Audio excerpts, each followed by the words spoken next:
Halo teman-teman semua, apa kabar Tari hari ini? Semoga semua dalam keadaan sehat ya. Kita back to the program Kabar Tari. Buat teman-teman yang baru tune in, baru nonton pertama kali dan penasaran Kabar Tari itu apa sih? Nah, program Kabar Tari itu adalah sebuah program yang diusung oleh Seni Tari Indonesia dengan tujuan membaca kembali situasi tari hari ini. And today kita bakal ngomongin apa ya? Kita bakal ngomongin sebuah topik yang pasti deket banget dengan tari dan almost nggak bisa dipisahin, oke? Kita akan membahas tentang musik untuk tari. Musik untuk tari, apa sih musik untuk tari? Apa bedanya sama musik biasa? Apakah musik yang mengiringi di dalam tari? Atau bentuknya seperti apa? Fungsinya apa dalam karya? We're going to talk about it for today, tentunya dengan narasumber kita, Yenu Ariendra, atau yang biasa aku panggil Mas Yenu, dan saya, Andara Muiz, selama 1 jam ke depan.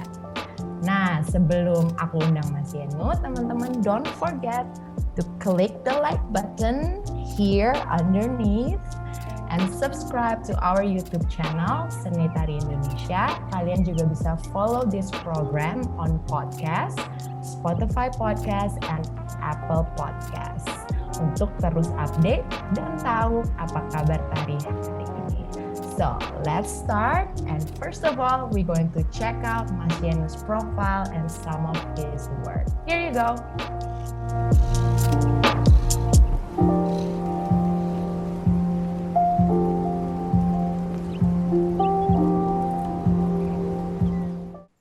Yes, so kita udah check it out ya, profilnya Mas Yenu dan beberapa karya dari Mas Yenu. Sekarang without further ado, aku akan undang Mas Yenu. Hai Mas Yenu.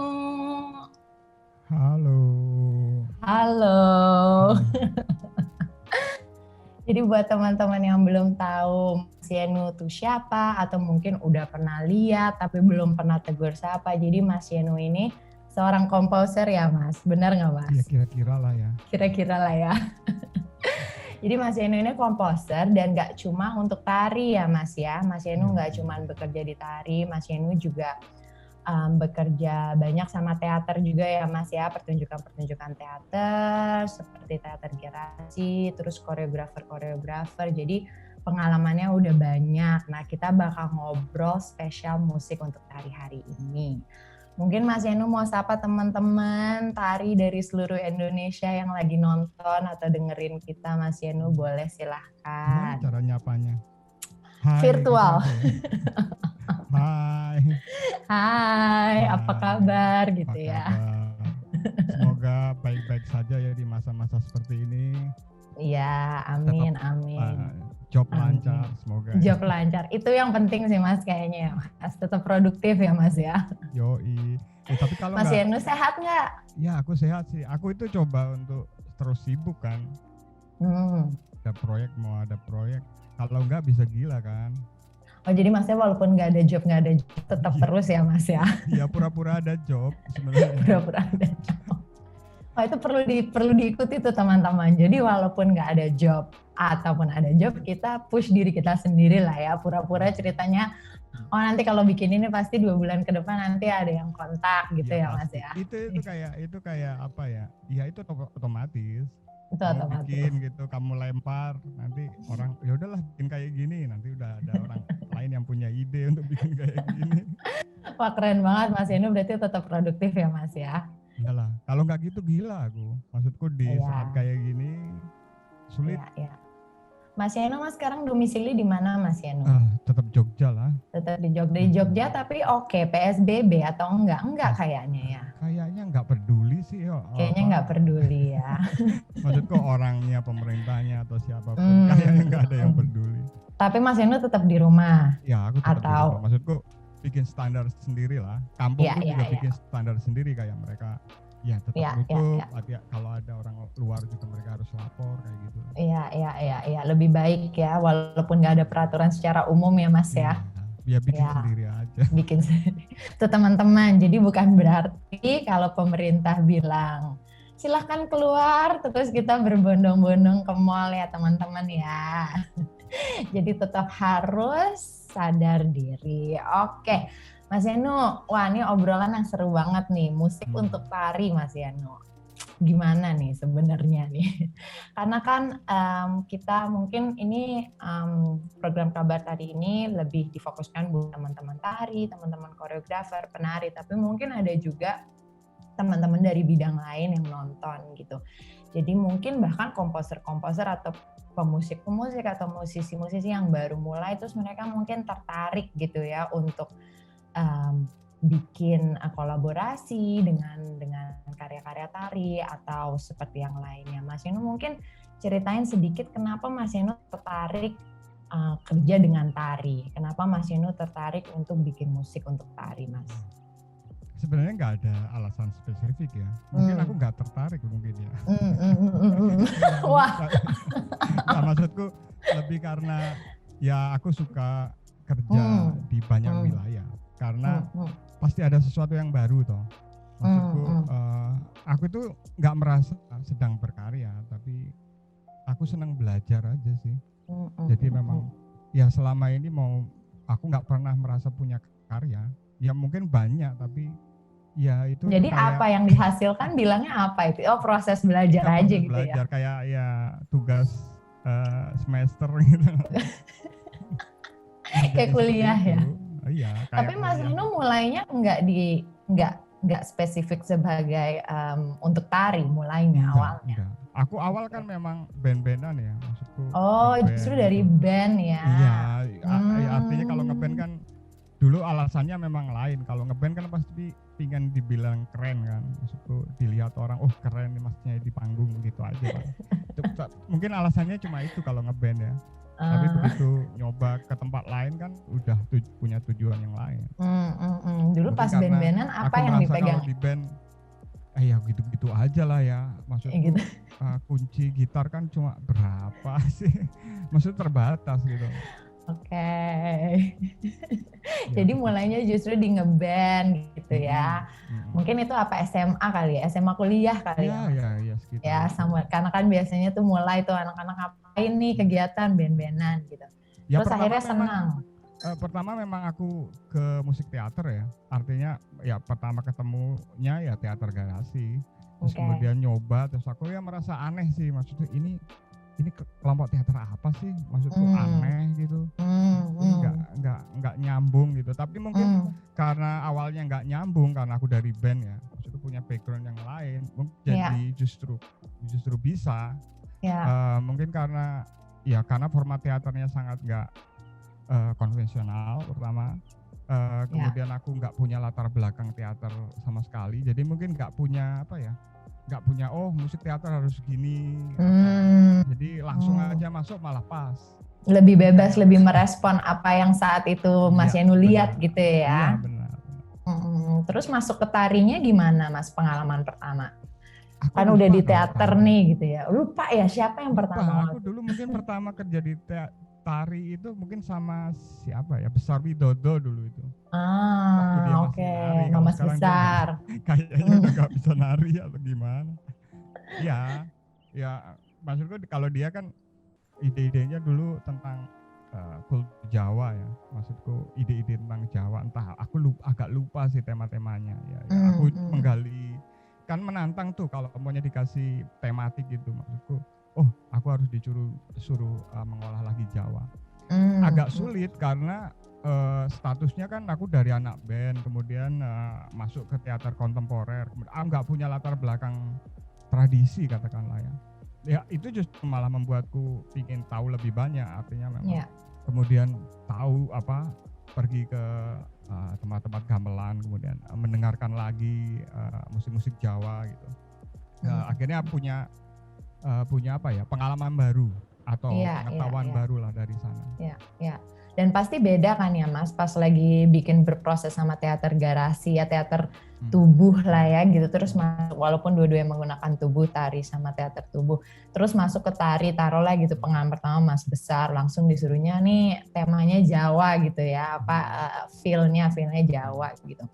Apa yang Mas Yenu rasain yang paling berbeda pada saat proses bermusik untuk karya teater dan karya tari? Mungkin nggak ada bedanya ya. Nggak ada bedanya, Cuma sama-sama seni pertunjukan. Kalau tari kan lebih, kalau dulu ini sepengetahuanku dulu ya. Kalau sekarang mungkin aku udah berubah lagi cara memandang. Tapi mungkin kalau apa pandangan aku tentang tari mungkin aku akan sebut nanti aja ya. Tapi kalau maunya dulu gitu, aku melihat bahwa tari itu, musik itu memang hidup sebagaimana gerakan tari itu. Jadi katakanlah ada orang objek nih, dia melakukan gerakan gitu, dan memang ada indikasi bahwa gerakan itu sendiri hidup, dan gerakan itu memang menyarankan musik tertentu. Jadi kayak, itu yang Mas Lenu lihat ya, yang Mas Lenu ya. Musiknya apa ya, lihat dulu lah gerakannya. Kita nggak tahu gitu loh. Belum tahu sebelumnya. Oke, konsepnya maunya Jawa gitu, tapi ya nggak tahu jenis musik Jawa apa yang cocok bagi gerakan itu, katakanlah. Karena masing-masing kan kalau maunya dalam bagaimanapun juga namanya gerakan atau gerak tubuh itu kan menyimpan juga informasi yang banyak ya. Ada sejarah, ada pengalaman, ada konsep mungkin, terus ada konteks hari ininya juga, kadang bisa sampai segitunya. Banyaklah yang diambil dari gerak. Karena posisi penari kan sebenarnya nggak bisa bohong tuh, maksudku ya gerakannya itu pasti menyarankan sesuatu, maksudnya ya dia karena sudah terbiasa menggunakan tubuh sebagai bahasa kan. Iya, yang sebenarnya sebagai irama juga ya, sebagai irama, nggak cuman ya aku paham. Berarti kan kita masuk ke proses nih ya Mas ya, ke proses pengalaman Mas Yenu gitu. Mas Yenu tadi bilang ya lihat dulu gitu kan, tuh istilahnya. Si gerakan ini mau menyarankan apa, karena seperti yang Mas Yenu bilang, oke, temanya Jawa, tapi kan nggak semua musik Jawa, atau temanya dangdut, nggak semua musik dangdut cocok di gerakan itu gitu ya. Berarti kan selalu ada korelasinya ya antara gerakan sama tarian. Apakah itu mayoritas atau kebanyakan selama ini metode yang Mas Yenu gunain pada saat proses membuat musik, atau bahkan mungkin ada juga yang musiknya dulu deh Mas gitu, nanti aku dengerin dulu deh gitu. Ada juga nggak yang kayak gitu? Coba ya, prosesnya. Tapi ya lebih bagus aku lihat gerakannya dulu, karena tapi itu kan bisa dua arah sebenarnya. Maksudku nggak harus satu arah kayak maunya dari penari ke musisi, bisa jadi dari musik ya itu juga terjadi kan. Ngambil aja musik K-pop apa Blackpink gitu, terus kemudian ditarikan, itu kan menurutku ya nggak masalah juga. Kan kemudian penari juga akan berpikir mendengar musik itu ada saran juga dari tubuh. Oh, aku harus bergerak kayak mana? Itu kan sebenarnya juga ada informasinya di musik. Oh, kalau musiknya ini gerakannya harus kayak gini. Gerakannya ini, iya. Maksudku bisa dua arah. Bisa dua arah, oke. Prosesnya memang yang terbesar karena aku yang ditawarin belakangan biasanya dan aku lihat tarinya dulu. Mereka mungkin sudah punya pakai musik referensi atau apa, aku nggak tahu, tapi apakah biasanya mereka ngasih referensi atau completely terserah Mas Yenu pada saat ini, Mas pokoknya gerakannya gini, coba Mas Yenu inspirasinya gimana, terserah. Ada yang sudah ada referensi, tapi biasanya pakai referensi karena sulit ya. Ternyata menari tanpa ada stimulasi musik untuk awal ya, proses memang sulit. Aku mengerti lah, maksudnya ya kenapa ada TikTok, kan mereka ya butuh musik untuk bisa melakukan sesuatu, nggak bisa langsung joget-joget begitu aja kan. Yang sebenarnya menarik banget sih hubungan tari sama musik, karena kalau misalnya dilihat dari tradisi juga gitu ya, bahkan ya kalau musik live gitu ya penarinya dari musiknya juga yang main gamelan, yang main kendang, itu lihat penarinya saat itu gitu itu kan. Juga poin yang menarik tuh, maksudku bahwa kenyataannya di dalam budaya kita ya kita tidak memisahkan antara musik dan gerak. Iya, Itu iya. satu hal, maksudnya itu benar-benar satu hal, nggak bisa dipisahkan. Kita kan apalah jaranan, angguk, jaipong, nah nggak ada yang bisa dipisahkan. Kali jaipong tanpa penari ya susah. Iya, Harus iya, dua iya. kan, harus selalu sama. Dan itu memang kayak udah embody ya di kita, artinya bahkan mungkin penarinya bisa main musik atau pemain musiknya Iya, bisa nari, bisa nari, ya. dua-duanya seperti itu. Ya, benar sekali Mas. Dan itu udah banyak sih aku lihat mungkin dari karya-karya kayak beberapa karya-karya di Indonesia juga pemusiknya ikut masuk ke dalam panggung dan ikut melakukan entah berjalan, entah berlari, ada gerakan, begitu juga sebaliknya gitu. Nah, jadi udah nih Mas, kan oke, koreografernya bilang, Mas Eno gitu ya, nih referensi atau misalnya nih karyaku gitu ya, kita kolaborasi ya Mas gitu. Terus Mas Eno lihat kan, dari referensi itu biasanya Mas Eno stick to the referensi atau oke, aku tahu referensi kamu, tapi bebaskan imajinasiku gitu ya, mau seperti apa. Terus Mas Eno bikin, habis itu prosesnya setelah itu apa Mas? Mas Eno kirim lagi ke koreografernya. Tapi aku biasanya membuang semua referensinya. Oke. Jadi sebenarnya referensi bukan referensi. Susahnya karena penari udah nempel kan gerakannya sama musik asli apa referensinya. Jadi agak ada sedikit resistensi. Wah enggak kayaknya lebih enak referensinya. Nah, ya itu lumrah lah karena udah nempel gimana lagi. Udah nempel. Udah kan ya proses gerak itu lebih bagus memang embody. Artinya memang udah informasinya udah disimpan, kita nggak perlu mikir lagi kan kalau nari. Kalau harus mikir kan ya capek. Ya, bener. Udah bukan tahap menghafal ya, udah embody udah di dalamnya. Tapi yang Mas Yanu lihat apa Mas Yanu? Misalnya pada saat si koreografer ini mengasihkan saya part 1 gitu ya, part 1 dulu ya Mas Yanu, karena aku kebetulan teman-teman aku juga pernah kerja sama Mas Yanu beberapa kali, kayaknya 2 kali, yang 1 kali full itu benar-benar full performance 1 jam itu completely Mas Yanu itu, jadi aku cukup familiar pada saat itu, tapi aku nggak tahu apakah sekarang Mas Yanu cara bekerja berbeda. Aku pengen biar teman-teman bisa lebih jelas lagi ngebayangin kira-kira prosesnya itu seperti apa gitu. Pada saat taruhlah aku gitu ya Mas, pertama kali aku kirim video gitu kan ke Mas Yanu. Mas Yanu ini Pak, hal apa yang men-trigger Mas Yanu untuk menciptakan musik yang Mas Yanu ciptain gitu? Apa yang Mas Yanu lihat gitu? Apakah aku nggak tahu apa yang Mas Yanu lihat saat itu yang akhirnya membuat oke, kayaknya ini cocoknya gini deh, kayaknya ini cocoknya gini. Karena pasti pada saat penari itu bergerak yang aku kirim itu kan tanpa musik ya Mas, itu kosong. Tapi penari itu sebenarnya udah punya irama sendiri kan gitu. Dia udah bergerak dengan iramanya dia. Terus kita akan membuat musik yang berirama juga untuk menemani dia gitu kan. Itu gimana hubungannya menurut Mas Yanu? Ya seperti kamu bilang bahwa penari itu sudah menyimpan informasi tentang irama, ya sebenarnya bisa dibaca juga. Cuma memang ada, menurutku sih ada kemampuan yang lain dalam membaca informasi itu ya. Karena ya belum tentu aku bisa membaca. Bisa aja aku cuma ngarang aja, oh kira-kira ini gini, cuma bilang kira. Tapi ya aku pikir semuanya tentang kira-kira sih. Bahwa harus dicoba dulu ya Mas, iya, terus kalau nggak cocok bisa aja nggak cocok, bisa aja cocok.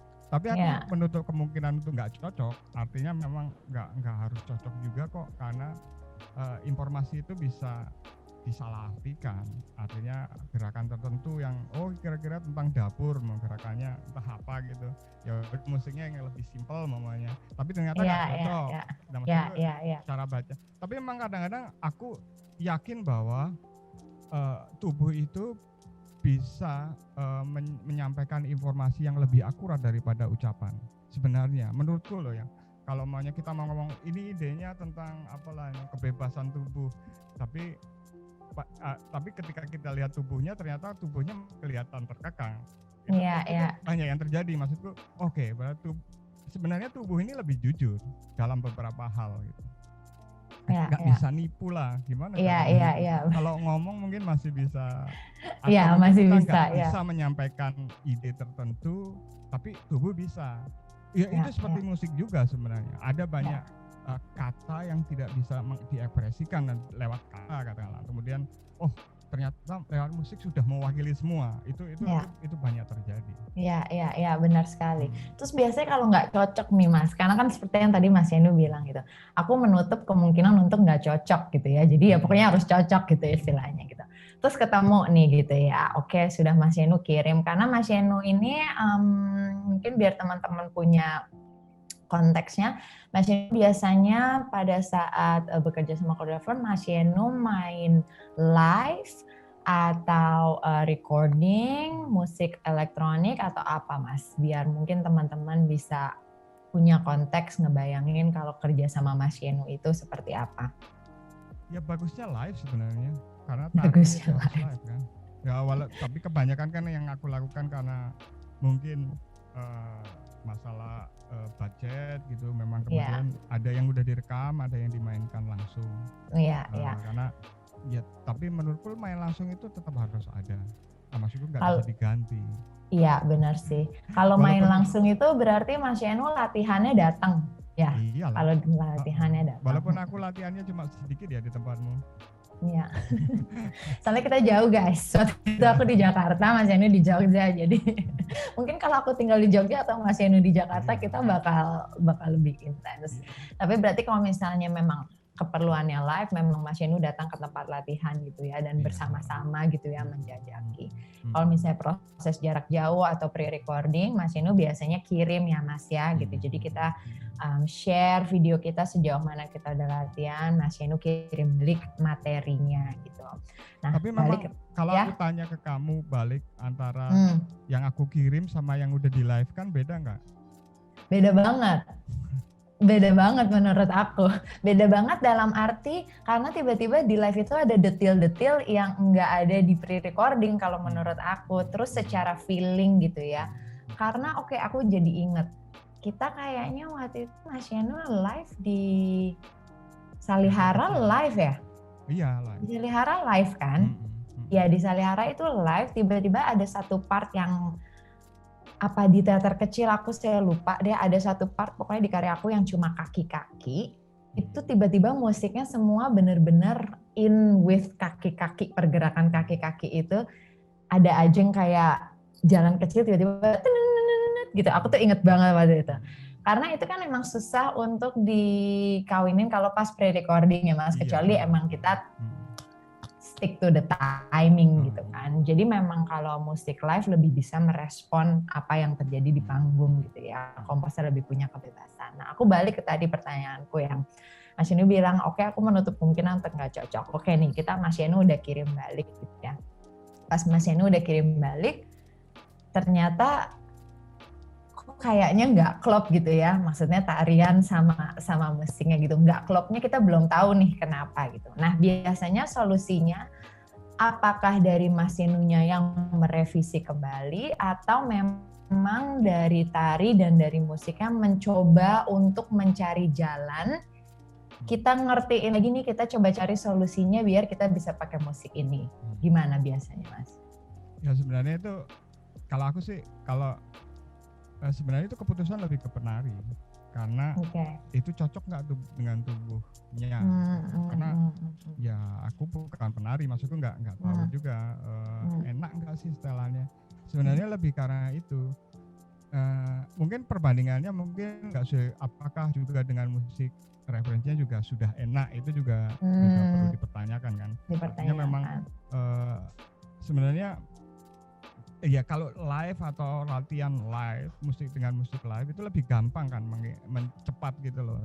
Cara kerjanya lebih cepat karena apa yang nggak cocok itu bisa dicari di latihan. Saat itu ya. Apa sih yang kurang? Mungkin temponya kurang atau kayaknya terlalu rame, terlalu sepi, gitu bisa. Atau mungkin nggak perlu ada musik gitu.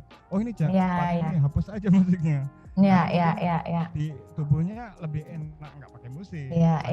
Hal-hal kayak gitu kan. Ya, benar Mas. Itu kan hanya bisa di saat itu juga. Ya, nggak bisa dipaksain juga ya kalau emang nggak cocok. Kan biasanya kadang anak tari harus pakai musik kan, harus ini bagian. Tapi mungkin kalau aku lihat, oh ini nggak dikasih musik lebih bagus loh. Mungkin karena musik sebenarnya juga ngebantu untuk nggak cuman masalah tempo kan, itu nanti kita akan bahas lebih dalam lagi. Nggak cuman masalah tempo, tapi ada masalah ambience, ada masalah menstimulasi certain emotion gitu, certain expression gitu. Jadi nggak selalu tentang tempo dan ritme sebenarnya kan. Nah, pernah nggak Mas Yenu kerja sama seorang koreografer terus nggak cocok, direvisinya berulang-ulang sampai pokoknya nggak cocok, sering. Ya. Tapi akhirnya sampai di satu titik yang cocok atau menyerah selama memiliki konteks yang sama sih itu bisa jadi. Maksudku bisa klop kalau selama. Tapi mungkin kalau arahnya juga berbeda bahwa katakanlah mungkin aku juga terlalu idealis harus begini musiknya atau penarinya mungkin harus begini karena itu biasanya ya sulit maksudnya. Oke lah. Tapi memang kalau maunya musik sebagai ilustrasi tari itu yang paling aman. Artinya nggak ada permasalahan di sana. Artinya ya kalau musiknya dibikin background ilustrasi ya nggak masalah sebenarnya. Semua musik itu hampir nggak ada masalah di panggung. Kalau dia statusnya background ya, statusnya ilustrasi. Jadi kalau ilustrasi musik untuk tari itu aku sih biasanya itu solusi. Kalau udah nggak klop, ya udah musiknya emang dengan logika ilustrasi aja atau silent. Jadi dua itu kan. Gimana juga kalau kebanyakan musik yang aku bikin kan itu musik yang teks loh, kayak musik ya bahwa musik itu juga hadir sebagai satu informasi di panggung sebagaimana halnya penari. Artinya ini akan ada dua informasi nih di panggung yang kalau berhasil tentu aja penonton bisa membaca kalau berhasil ya. Tapi kalau enggak ya paling cuma dibilang keren, cuma gitu aja. Tapi kalau mamanya berhasil sebagai sumber informasi bahwa dia dimengerti, itu menurutku keren. Apalagi kalau abstrak tapi bisa dimengerti itu. Itu. Ya, kita sebenarnya ngebahas musik untuk tari ini mungkin juga untuk ngebantu teman-teman dan ngebantu aku juga gitu, teman-teman yang udah sering berkarya atau bahkan yang baru, untuk sebenarnya lebih mengerti lagi hubungannya musik di dalam tari, di dalam karya itu apa sih gitu. Jadi kita pengen membreakdown, musik untuk tari itu bukan cuman sekedar ilustrasi, misalnya ada fungsi lain gitu, fungsinya apa, itu sebenarnya Mas gitu. Jadi kita berharap obrolan hari ini teman-teman bisa makin jelas, musik untuk tari itu ini gitu ya. Jadi kita akan mencoba ya Mas, sebisa kita untuk membantu. Gak ada jawaban. Gak ada jawaban, artinya memang justru ketika ada jawaban mungkin sumber masalahnya ada di sana. Jadi dibebaskan.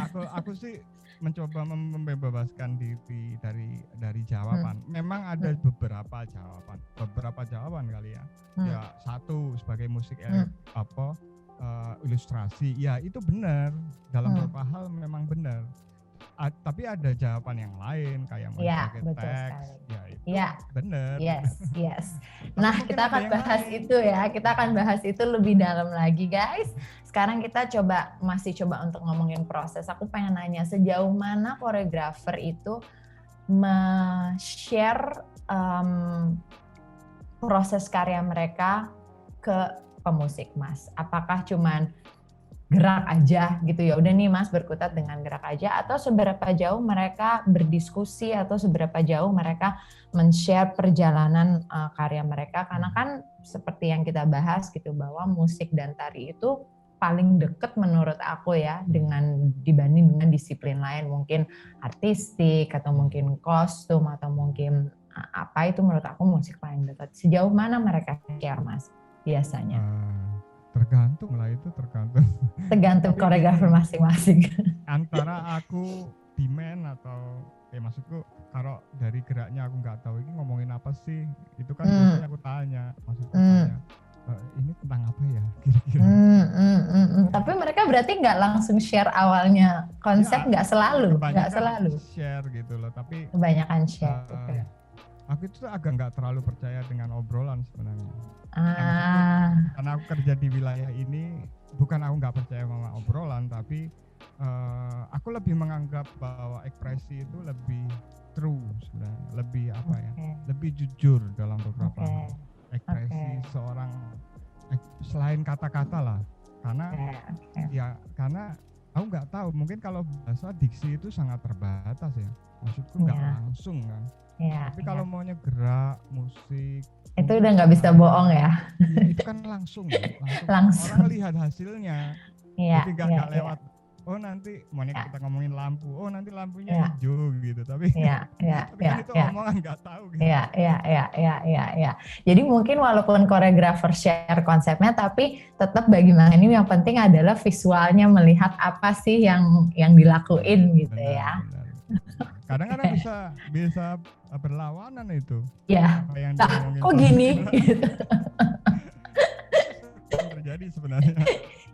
Tapi itu juga bukan problemnya penari, itu problemnya artis. Hampir semua orang begitu, banyak lah. Maksudnya di musik juga demikian. Aku juga begitu kadang-kadang ngobrolnya begini, nanti hasilnya begini. Maksud semua orang yang terlibat di kesenian pasti seperti itu. Jadi lebih baik mengandalkan apa yang dilihat di depan mata saat itu yang direspon. Dua-duanya. Ya, kita maksudku tidak harus tidak harus kaku lah. Maksudku fluid aja maksudku.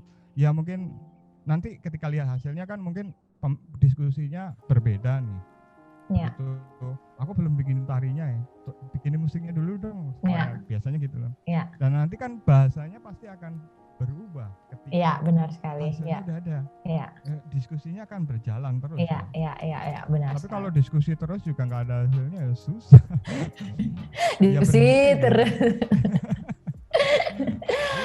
Biasanya penari juga langsung terlibat ya Mas. Kalau Mas langsung live, penari juga memberikan respon sama apa yang Mas Enu kasih saat itu ya. Aku pikir penari itu lebih sensitif pada sound ya. Maksudku ketika nari live juga indera pendengarannya jauh lebih tajam daripada latihan. Ya benar sekali. Oke guys, itu tadi sedikit banyak kita ngomongin prosesnya Mas Enu ya. Jadi dari pengalamannya Mas Enu memberikan atau buat musik ke karya tari, dan tentunya pasti setiap koreografer kan prosesnya berbeda-beda ya Mas gitu. Jadi lebih merespon apa yang saat itu terjadi di tempat latihan atau mungkin di riset atau di mana gitu. Cuman based on what is happening at that time gitu. Nah, kita bakal masuk ke segmen selanjutnya. Don't go anywhere and see you in a bit. Yes, balik lagi masih di sini sama saya Andara dan Mas Enu. Mas Enu, oke, kita ngobrol lagi nih ya Mas ya. Nah sekarang kita pengen ngobrol nih Mas, aku pengen nanya, kan tadi kita udah ngebahas sedikit tentang fungsi musik dalam karya tari. Kita nggak berusaha untuk bilang bahwa fungsi musik dalam karya tari itu A, B, C, D, dah gitu ya, stop gitu, enggak gitu ya. Tapi kita pengen mencoba kayak maparin atau kayak cari tahu gitu. Sebenarnya musik untuk tari itu atau musik dalam karya tari itu bisa apa aja sih fungsinya gitu ya. Kan yang selama ini kita banyak lihat atau mungkin banyak kita rasain itu yang so far gitu ya, setahu aku tuh ada misalnya musik dalam karya tari itu mengiringi gitu misalnya ya, atau ilustratif misalnya gitu, atau untuk on beat ritme misalnya gitu ya. Gimana menurut tanggapan Mas Enu? Terus berdasarkan selama ini Mas Enu bekerja sama koreografer, apa sih yang Mas Enu temuin gitu loh? Apa yang Mas Enu bisa lihat bahwa ternyata fungsi musik gue selama ini di karya-karya tari tuh ini gitu ya. Apakah sama atau misalnya ada hal-hal baru yang Mas Enu experience? Ya ada banyak ya jawabannya. Katakanlah tapi menurutku semua bisa benar. Artinya bahwa aku tidak menutup kemungkinan bahwa musik untuk tari itu juga cuma ilustrasi atau cuma ngikutin gerak beat dari gerak penari itu juga boleh, maksudku. Tapi cuma itu bukan berarti salah ya Mas berarti, ya, gitu tapi ya. tidak cuma itu, bahwa Iya. dia sebagai teks, iya, dia hadir sebagai apa namanya simultan dari maksudku kayak munculin teks yang lain dari tari, karena kamu maunya nari teksnya tentang apa ya, kesedihan. Iya. Mungkin untuk bikin ironi mungkin kita bikin musik yang riang yuk. Iya. Jadi supaya ada kayak keriangan ya. itu kan berarti dia munculin teks yang lain ya, di luar ya, tari itu sendiri. Memperkuat teks yang ingin disampaikan. Ada semacam itu. Tapi aku sekarang kalau dalam proses masa sekarang, aku ingin balik lagi ke era di mana nggak ada beda antara tari dan musik. Artinya yang ada di tradisi kita sebenarnya. Cuma memang mungkin ada beberapa masalah ya, kayak mamanya yang terjadi. Aku sih cenderung tidak mau mengatakan itu musik daerah karena gimana ya? Jadi ada dua hal nih yang sekarang mungkin aku lihat sebagai masalah gitu. Jadi secara budaya kita punya posisi musik dan tari dalam satu lingkaran yang dua-duanya sebenarnya bisa dilihat sebagai sebenarnya sangat kontemporer, katakanlah dari seni jaranan, kuda lumping katakanlah, bahwa mereka saling berkaitan narasinya satu demi satu, maunya ini tentang awalnya tentang prajurit jalan menuju medan perang, mereka kasih teks dan ada lagu-lagu kan, ada lagu-lagu yang ceritanya mungkin soal apa kehidupan masyarakat desa, yang ini teks lain loh, teks lain dari ini yang mereka jalan gitu, dan itu jadi pertunjukan yang kompleks menurutku. Ada banyak hal yang kita bisa ambil. Tapi mungkin kemudian ketika ngomongin soal modernitas, memang ada gap di sana, bahwa yang disebut modern itu apa ya? Maksudnya ada gap yang lumayan gede, maunya kemudian kemudian yang di daerah katakanlah bikin tari kreasi baru atau gimana. Aku lihat ada gandrung kreasi baru. Dikasih DJ, dikasih elektronik musik, macam-macam. Memodernasikan. Gapnya terlalu tinggi dengan apa yang sebelumnya terjadi. Musik dan tari itu satu teks yang cukup solid, tidak bisa dipisahkan dua-duanya. Jadi tidak bisa sekedar dipasang dan di ini. Walaupun aku yakin ada beberapa model yang cukup berhasil melakukannya dengan bagaimana mereka menerima modernitas, kemudian membuat kreasi yang sama-sama kontemporer dengan kesenian sebelumnya. Aku pikir aku kasih contoh namanya satu tentang dangdut koplo, itu satu-satunya model kesenian yang sangat berhasil mengadopsi modernitas. Pertama, kita bisa menemukan apa aja di dangdut koplo, K-pop, house music, atau mungkin funkot atau funky house, semuanya ada. Metal juga mungkin ada.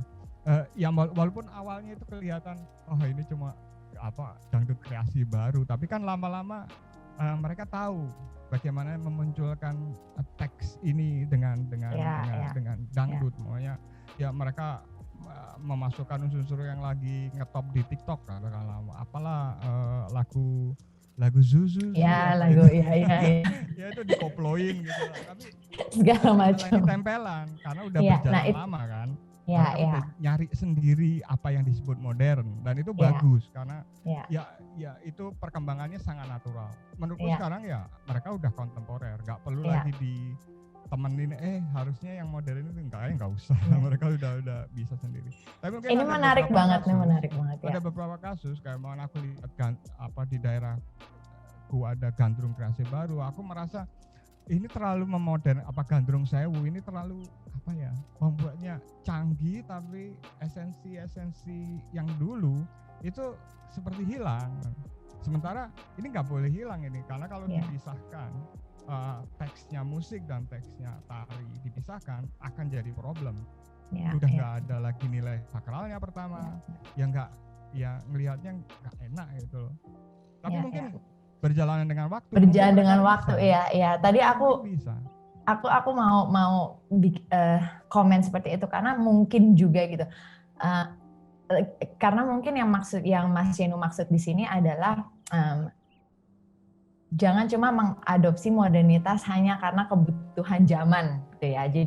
Jadi dalam arti bahwa memang kalau misalnya mau mengadopsi modernitas seperti tadi dangdut koplo beralasan, berkaitan gitu, kuat gitu. Dan juga tidak mengganti esensinya sebenarnya. Mungkin tidak mengganti dan mengembangkan, tapi bukan menghilangkan atau mengganti sepenuhnya. Ya gitu ya Mas. Maksudnya kayak bahwa ini untuk ritual kalau mungkin tetap ada di musiknya itu unsur ritual lah. Walaupun mungkin musiknya house musik, tapi di house musik sendiri kita harus lebih tahu bahwa di house musik, techno itu sebenarnya juga ada unsur trance-nya. Kalau maunya kita kamu udah di Eropa jadi tahu sedikit mungkin tentang club culture ya. Maksudku bagaimana sebenarnya spiritualitas itu juga terjadi sebenarnya. Tapi memang ada bentuknya yang nggak sekedar cuma bentuk jeduk-jeduk bukan sekedar itu gitu. Bukan cuma sekedar memasukkan unsur modernitas, menempel lah ya mungkin istilahnya gitu ya. Jadi memang harus diambil, maunya kayak ada beberapa di dangdut itu memang bagus. Jadi bagaimana kayak umumnya mereka mengadopsi lagu daerah spiritual dikoplokan. Tapi tetap ada unsur najisnya dalam beberapa hal. Walaupun udah mungkin ditambahi funky house gitu, tapi kalau maunya kita bicara teori musik bahwa setiap genre itu punya kelebihan masing-masing. Katakanlah tetap aja nilai-nilai tertentu itu tetap ada di semua genre musik. Tinggal kita benar-benar harus jeli. Atau maunya ide aku project namanya Raja Kire, begitu aku mau ngomong cultural resistance nih. Tapi kan susah sama orang bule. Maksudnya gimana kalau maunya aku bikin musik jaranan gitu, mungkin mereka nggak tahu bahwa ini konsep konsep cultural resistance. Tapi aku mencoba untuk mengadopsi techno sebagai cultural resistance, makanya pergi ke Berlin kemudian benar memang techno ini sebagai cultural resistance bagi orang-orang Eropa. Bagi orang-orang Eropa bahasanya nyambung bahwa ada ketika itu dikomunikasikan ke orang luar, mereka jadi tertaut. Oh iya ya, aku punya ini. Jadi memang sebenarnya bukan tentang adopsi kecanggihan teknologi, tapi lebih pada kita mencoba untuk mengikuti perkembangan dunia. Tapi harus jeli juga kebutuhannya, bahwa nggak bisa ambil aja terus kemudian ambil aja. Harus ada sesuatu yang aku ngomongin aku tadi bilang bahwa aku ngomongin cultural resistance yaitu perlawanan budaya. Aku harus tahu secara global perlawanan budaya itu apa diwakili di dunia. Mungkin di Berlin kita techno. Mungkin di Detroit juga beda beda. Tiap daerah beda-beda. Maksudku tahu informasi itu sebenarnya lebih enak buat kita juga ngomong lebih global atau lokal, itu nggak masalah lagi kan. Dan itu salah satu fungsi juga ya. Aku mau cerita sedikit. Waktu aku belajar di Brussels itu memang selama 6 bulan itu aku kan mempelajari karya-karyanya Anna Teresa, dan memang Anna Teresa itu kan terkenal sebagai koreografer yang sangat dekat dengan musik gitu ya. Jadi memang musik itu merupakan inspirasi terbesarnya dia gitu ya. Terus aku salah satu di situ aku benar-benar kayak terbuka bahwa hubungan tari dengan musik itu bisa segitu eratnya, dalam arti dia sampai penari-penarinya tuh belajar partitur, Mas. Jadi dikasih partitur ya. Kan misalnya taruhlah Anna Teresa karya yang ini dia mau pakai karya maestro entah siapa, klasikal ataupun kontemporer gitu kan. Kan kalau di Eropa kan memang banyak pakai partitur ya Mas gitu kan. Itu dari yang nggak ngerti sampai harus ngerti gitu. Dan aku kan mencoba gitu masuk. Itu sampai ada lesnya gitu Mas. Mereka bilang ya lu nggak perlu bagus suara lu gitu katanya, tapi lu mengerti kenapa si komposer ini membuat partitur sedemikian rupa dari awal sampai akhir, mana breaknya, mana golden, adalah istilah golden triangle or apalah itu, mana bagian itu, terus diaplikasikan Mas, diaplikasikannya jadi setiap not itu mewakili gerak.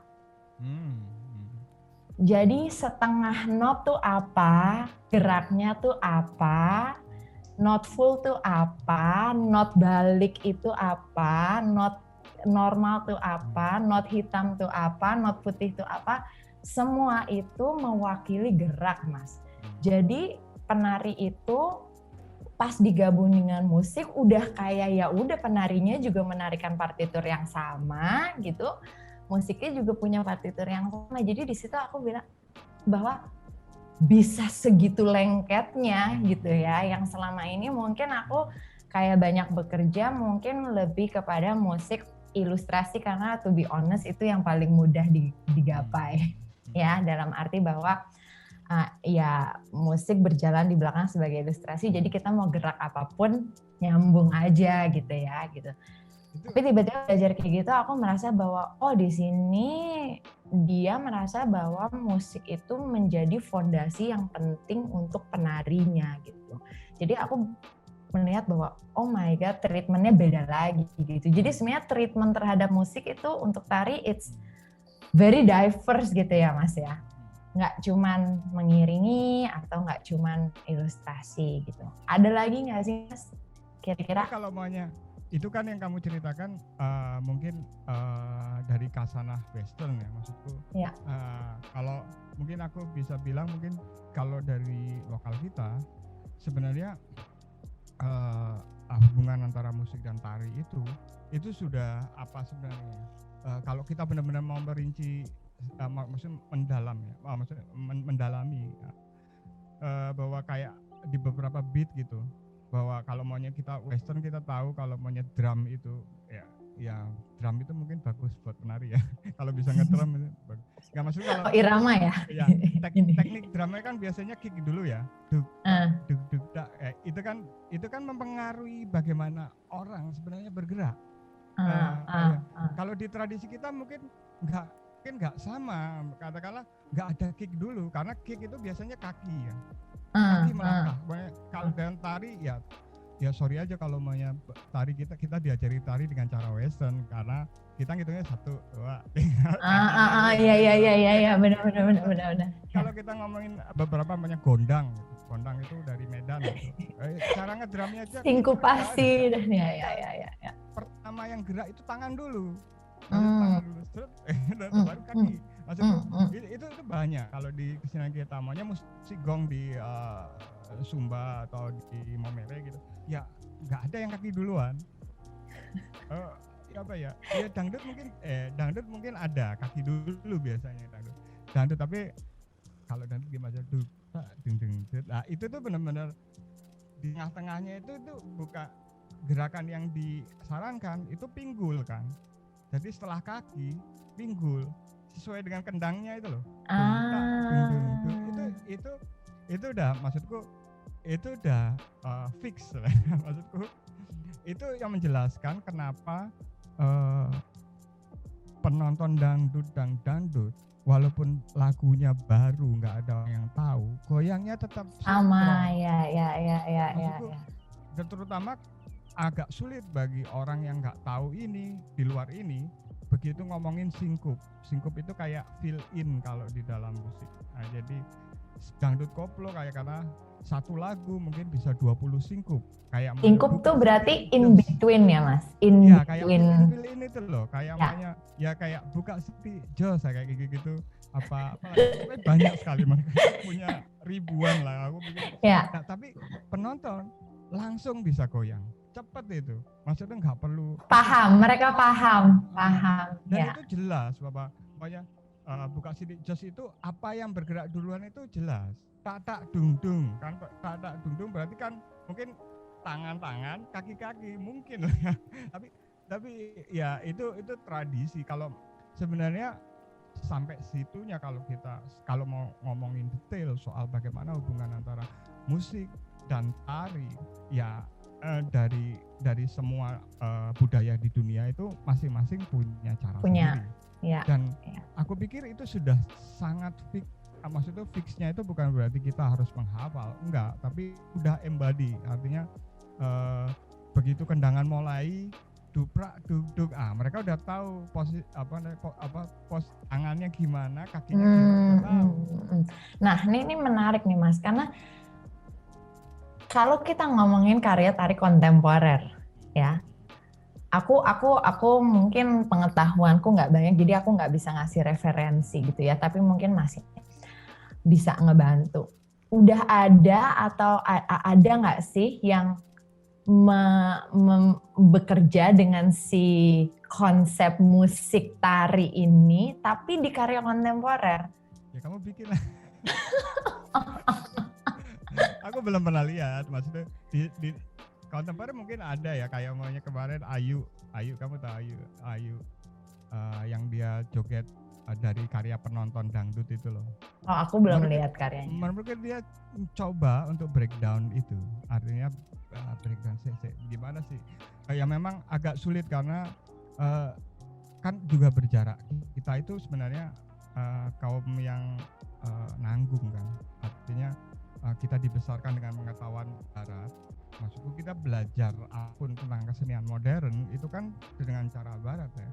Maksudku aku belajar musik kontemporer aja yang aku lihat referensi siapa?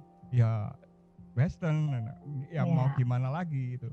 Sementara aku nggak tahu ini kayak mungkin ya aku terima aja sebagai keadaan postkolonial lah ya, wis nggak apa-apa lah ya, maksudnya itu pengaruh. Cuma memang ketika balik ke arah melihat sendiri lingkungan itu memang agak sulit kalau aku melihat sekarang gitu, bahwa ternyata di kesenian kita itu kalau di tradisi kita, di tari terutama, sebenarnya nggak ada beda antara kontemporer dan enggak. Dan aku yakin hampir 100% yang benar-benar lokal tradisi itu udah kontemporer. Udah kontemporer. Nggak ada yang asli. Maksudku, kenapa mereka nggak asli ya? Karena nggak sanggup lah mereka menjaga keaslian dari sebuah karya. Maksudku, ya mereka apa yang asal laku aja, kalau di TikTok ada lagu yang laku ya udah dimasukkan ke jaranan, dimasukkan ke gandrung, mungkin dimasukkan ke ronggeng, nggak masalah bagi mereka. Atau ke Gambang Kromong ada lagu SpongeBob gitu, itu tuh nggak masalah bagi mereka. Tapi mungkin ada seni tradisi yang sudah mateng, jadi walaupun mereka kayak gitu tetap aja mereka kelihatan kontemporer. Ada yang seperti itu, tapi ada yang enggak, memang ada banyak yang enggak. Tapi bahwa menurutku kalau aku sekarang statusku kan aku mencoba untuk balik ke arah nih, walau aku nggak akan membuang pengetahuanku tentang western gitu loh, bagaimana musik sama tari bergerak dengan kaidah atau logika western kayak bahwa ya gimana aku taunya orang gerak itu kaki dulu ya, kalau dalam konsep itu kelihatan oke. Kalau maunya di tari ya orang melangkah itu kan kita hitung aja itu satu start langkah itu, kita 1, 2, 3, maksudnya cara menghitung musiknya kan gitu. Kita lihat, kalau aku lihat orang latihan kan sebenarnya sambil ngitung itu. Satunya di mana sih? Tak. Okay. Aku langsung flashback cara kita kerja waktu itu. Oh iya, langsung ngerti aku sekarang. Ya kan, kemudian aku pulang itu udah punya rekaman. Tadi latihannya sekitar 36 bar. Udah selesai. Udah aku bikin 36 bar. Pasti pas itu. Pasti pas lah. Dia kamu berhenti pasti pas. Cuma itu kan cara western. Maksudku ya sekarang aku coba menggali cara yang lain. Artinya bahwa musik, kita tidak lagi bisa ngomongin musik sebagai ilustrasi atau sekedar sinkron sama tubuh aja, udah nggak bisa, karena di luar sana ada banyak banget, terutama kalau kita ngomongin lokal itu justru lebih banyak. Mungkin karena gini, kalau mungkin aku sih merasa sudah mentok dengan western karena ya itu aja udah selesai, kayak mereka juga nggak ada perkembangan yang lebih baru katakanlah. Sebenarnya yang lokal cepet malah kenceng gitu loh. Malah kenceng. Karena aku tadi tiba-tiba tertarik banget gitu Mas Yanu ngomong, dan itu jujur aku nggak tahu, jadi aku seneng banget gitu konsep musik dan tari yang sangat kecil aja gitu loh yang dilakukan sekarang gitu misalnya. Terus tapi aku seperti kayak, karena kalau di tari kontemporer sendiri, karena memang tari kontemporer sendiri itu kan tidak punya aturan ya, tidak ada batasan konvensional bahwa hubungan musik untuk tari itu A, hubungan musik untuk tari itu B. Jadi sebenarnya kita nge-treatnya lebih bebas kan. Tapi aku merasa justru dengan nge-treat lebih bebas ini jadi seperti ya udah bebas aja gitu loh, pokoknya ya udah nih gitu kita bekerja gitu. Jadi tapi justru dengan adanya aturan yang mungkin kalau misalnya tadi entah itu di yang tadi Mas Yenu bilang di dangdut misalnya, atau digendang kaki dulu atau tangan dulu yang seperti itu sedikit eratnya, tapi itu dicoba diaplikasikan di karya tari kontemporer, aku pikir itu bakal menarik banget dan nampilin sesuatu hubungan yang beda antara tari dan musik gitu. Jadi teman-teman, aku tunggu karyanya ya. Teman-teman di Indonesia. Ya sebenarnya kalau maunya bagi orang tradisi atau orang lokal gitu, sebenarnya tidak perlu lagi menghafal ini. Ya benar. Itu sudah ya. Artinya mungkin kontemporer itu yang dibutuhkan kan yang sudah embodi, bukan prosesnya. Kalau lagi prosesnya kan kamu nggak bisa disebut kontemporer, maunya oke, tari apa, tari yang udah ada aja, apa tari piring maunya, ya udah kan kita nggak bisa bilang itu kontemporer kan, karena udah ada, mereka juga menghitung dengan apa yang ada. Sementara kalau kontemporer tuntutannya ya harus di luar kepala. Memang kayaknya sih nggak ada aturan di dalam kontemporer, memang kayaknya nggak ada, tapi biasanya maksudnya nggak ada itu dalam arti maksudnya nggak ada juga yang bisa bilang enggak lo salah gitu loh maksudku ya kan. Nggak ada yang bilang salah, cuma akan kelihatan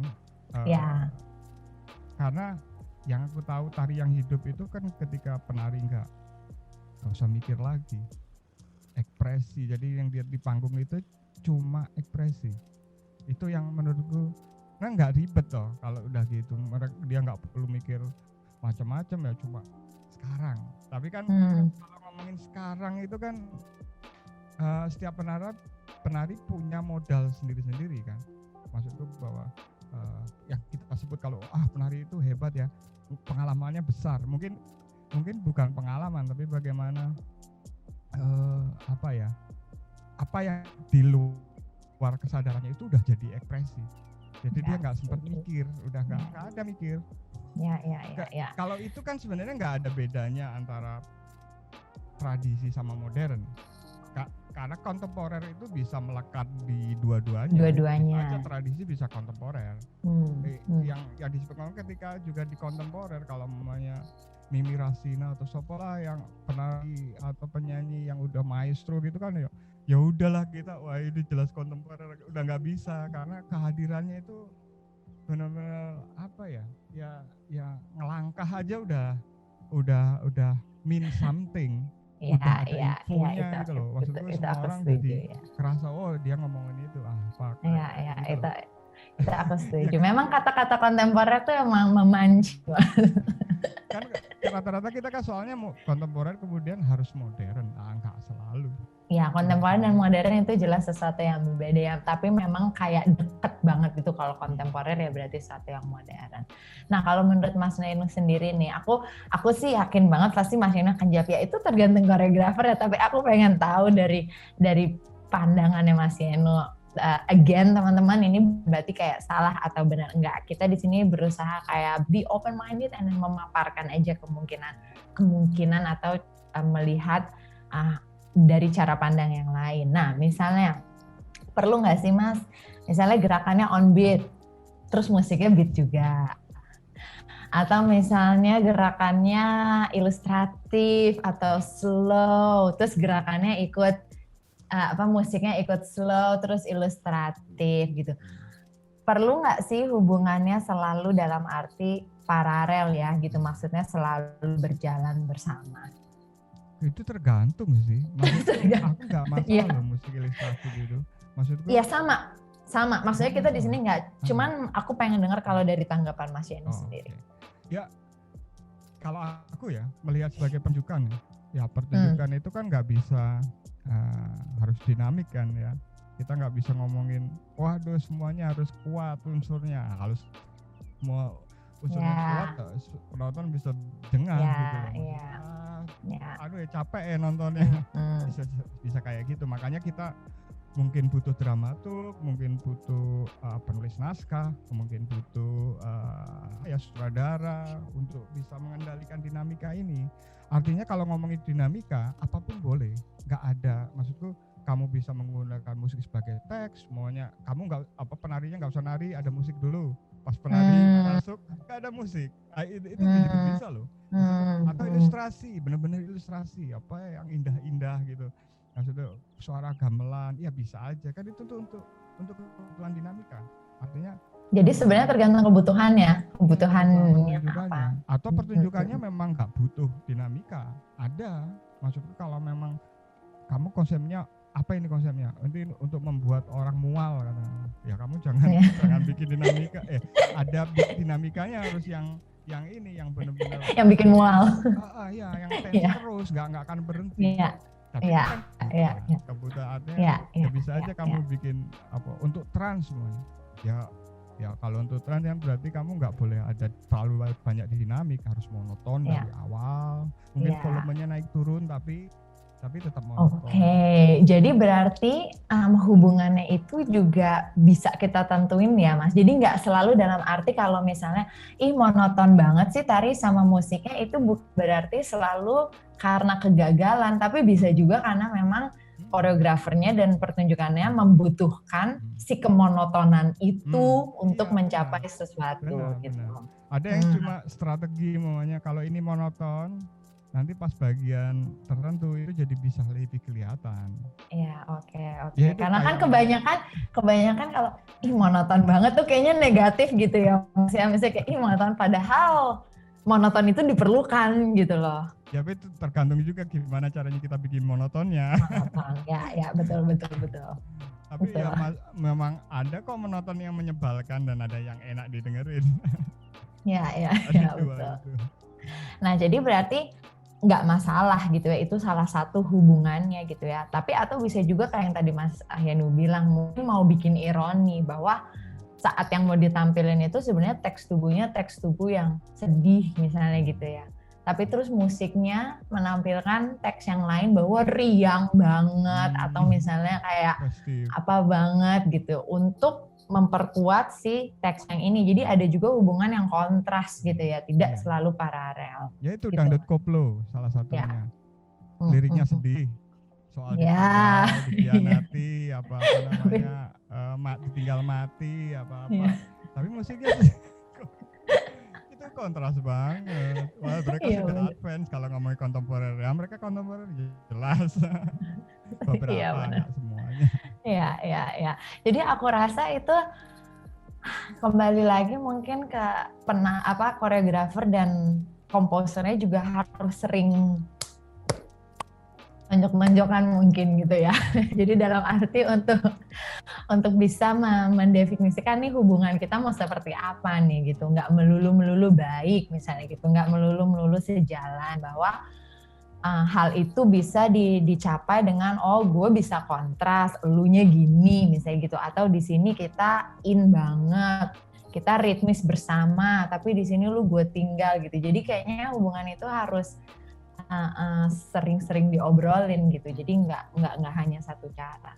Terus tadi kita ngomongin teks tubuh ya Mas ya, teks tubuh. Menurut Mas Yenu sendiri, apakah teks tubuh bisa digantikan oleh musik gitu? Misalnya aku kasih contoh gitu, misalnya misalnya aku gitu ya, aku penari gitu di dalam panggung, terus aku diam berdiri ngebelakangin penonton gitu. Aku pengen menyampaikan sebuah imajinasi lah gitu ya, entah aku feel lonely atau misalnya aku depressed or anything gitu, something easy.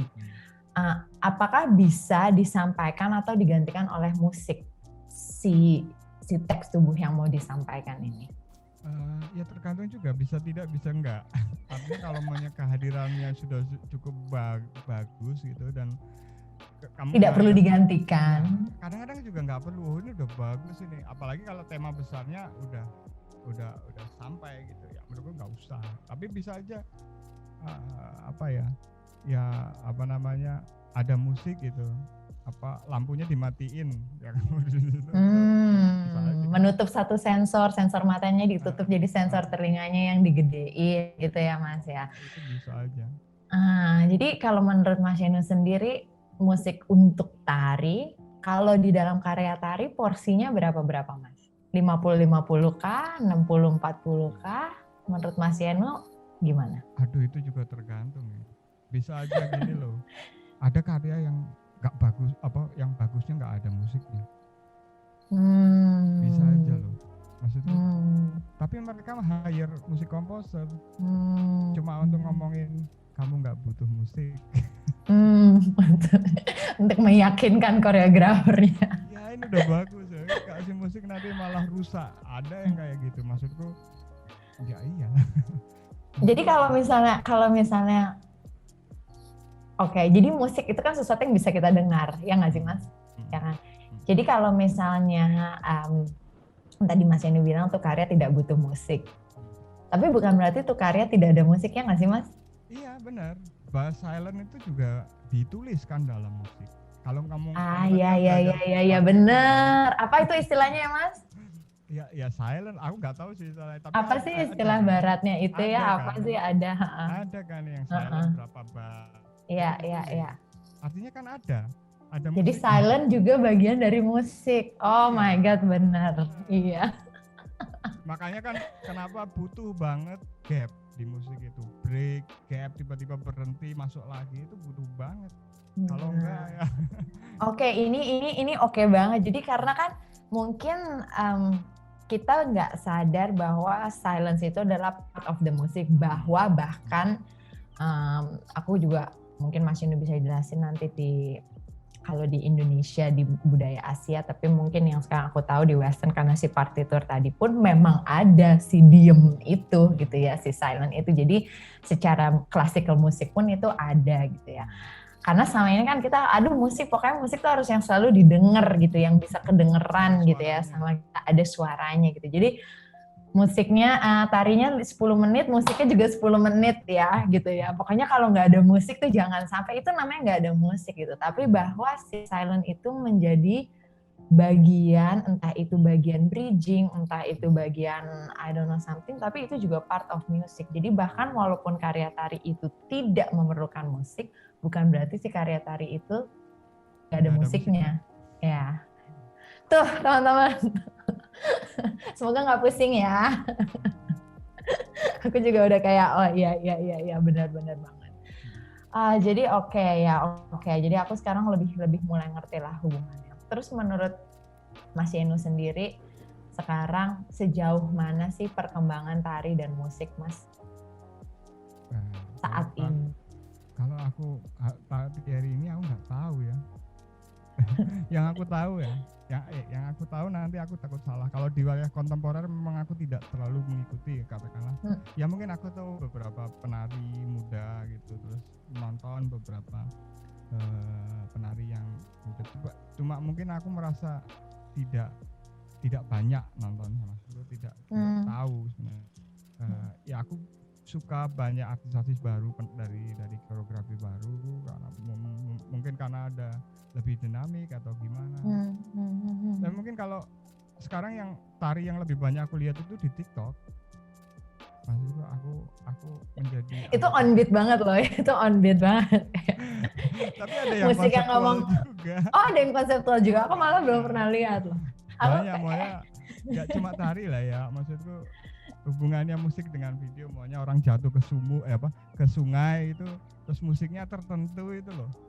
Musiknya apalah, kowe tak sayang, cuma musik itu cuma untuk ilustrasi orang jatuh ke sungai. Menurutku what the hell itu apa lagi zuzu itu itu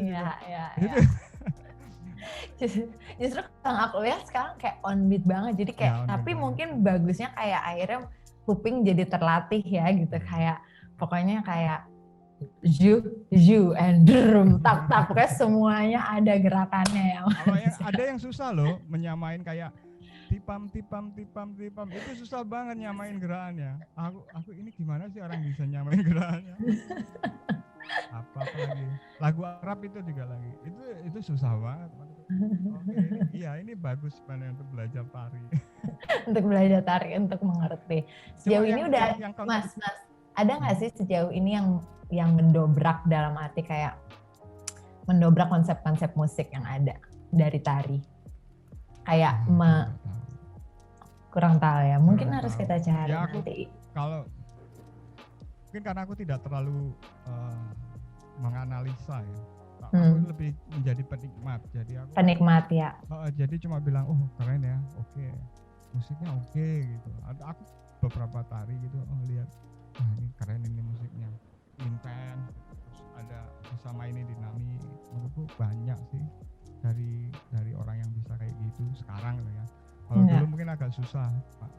Ya karena akses kesananya juga sulit. Nah, kalau sekarang kayaknya musisi muda udah bisa bikin ilustrasi tari. Tapi ya nggak apa-apa, maksudku keren menurutku. Beberapa orang keren kok, maksudnya punya cara mereka sendiri. Ya memang tidak bisa dihindari kalau di tari itu bagi beberapa penonton memang musik sebagai ilustrasi itu masih dibutuhkan. Yang sangat ngebeat, in tempo, sinkron, bisa berhenti, tarinya berhenti, itu kan masih pukoan, tapi itu istilahnya pukoan kan, yang maksudnya memukau penonton kan, yang itu sebenarnya. Kalau bagian yang lainnya ya mungkin agak penonton yang advance mungkin, bukan penonton sembarangan, tapi penonton secara umum kebanyakan memang secara umumnya yang dicari ya gimana ya itu kayak ya kita itu walaupun ngomongin kontemporer tetap ada segi komersial kan. Iya. Kita ngomongin kontemporer tapi sebenarnya kita nggak bebas nih. Kita harus memperhitungkan audien kita siapa. Iya. Dan memang walaupun kita tujuannya kan sebenarnya bukan untuk menghibur, tapi kita tetap memikirkan bahwa pertunjukan gue akan ada yang nonton nggak gitu kan. Nah, kan jelas sebenarnya semua yang nggak bisa bebas. Semuanya penontonnya suka yang hancur-hancuran ya mungkin ada banyak kelompok orang dari kita yang suka lihat tari hancur-hancuran. Ya udah, kalau buat mereka ya kita bikin hancur-hancuran aja. Tidak menurutku kata-kata apa tari kontemporer itu sungguh bebas, sebenarnya juga enggak. Sebenarnya enggak juga, iya. Mungkin maksudnya bebas di sini, ya itu tadi nggak ada yang ngomong lu salah, lu melewati. Tapi sebenarnya ya mungkin kalau di Indonesia misalnya kayak nudity gitu ya pasti kan kayak lu melewati batas lu gitu, nggak bisa pentas gitu. Tapi mungkin kalau secara umum bahkan nudity pun bisa diterima lah gitu ya, asal konsepnya jelas. Jadi sampai saat ini berarti fungsi musik sebagai ilustratif itu masih berlaku juga ya. Memang, dan kadang-kadang kita harus mempertimbangkan. Maksudnya bahwa yang inbeat itu kan kadang-kadang juga harus jadi pertimbangan kita kan. Tidak. Ya, aku juga bikin juga pasti mempertimbangkan itu karena juga membayangkan penontonnya siapa.